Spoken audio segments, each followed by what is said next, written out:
Le vinaigre est-il un brûle-graisse? Vrai ou faux? Les hydrogènes libérés par le vinaigre s'agitent sur la réorganisation de consistance de beaucoup d'aliments. Exemple, lorsque tu fais mariner une viande dans du vinaigre, elle devient plus tendre. Si tu prends des morceaux de viande coupés finement, type carpaccio, marinés dans du vinaigre, tu as comme l'impression que cette viande cuit, parce que les protéines d'hydrogène réagissent, comme lorsqu'elles sont en contact avec une source de chaleur. Et depuis naissent des faux mythes, des rumeurs ou des croyances, selon lesquelles le vinaigre aide à brûler les graisses. Le vinaigre de cidre est mentionné dans plusieurs conversations sur la perte de poids, mais il agit en réalité sur la régulation de la glycémie et la sensation de satiété, ce qui peut, indirectement, participer à la stimulation de ton métabolisme et mieux assurer la gestion de ton poids. Mais en aucun cas, il n'exerce une action brûle-graisse. Il ne remplace pas une alimentation équilibrée et ou de l'exercice régulier.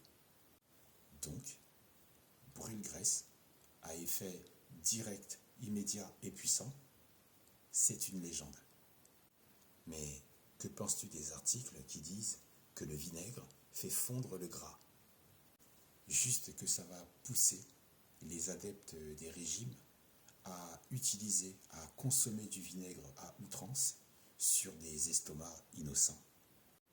Est-il vrai que le vinaigre ne périme pas? Ou ne périme jamais? Il est vrai que le vinaigre a une acidité à longue vie. Ça explique pourquoi le vinaigre est souvent utilisé comme conservateur dans beaucoup de plats industriels préparés et que tu peux trouver dans la grande distribution. Mais il ne faut pas confondre les vinaigres bas de gamme avec les vinaigres de qualité qui ne périssent jamais et qui ne périment quasiment pas. Une femme qui allaite peut-elle consommer du vinaigre sans aucun désagrément? Une femme qui allaite peut en consommer en quantité raisonnable.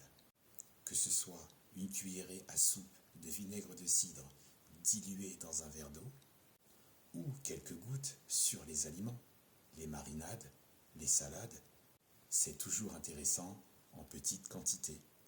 Même si le vinaigre est considéré comme sûr, je t'invite à observer comment ton corps réagit selon les quantités que tu as absorbées.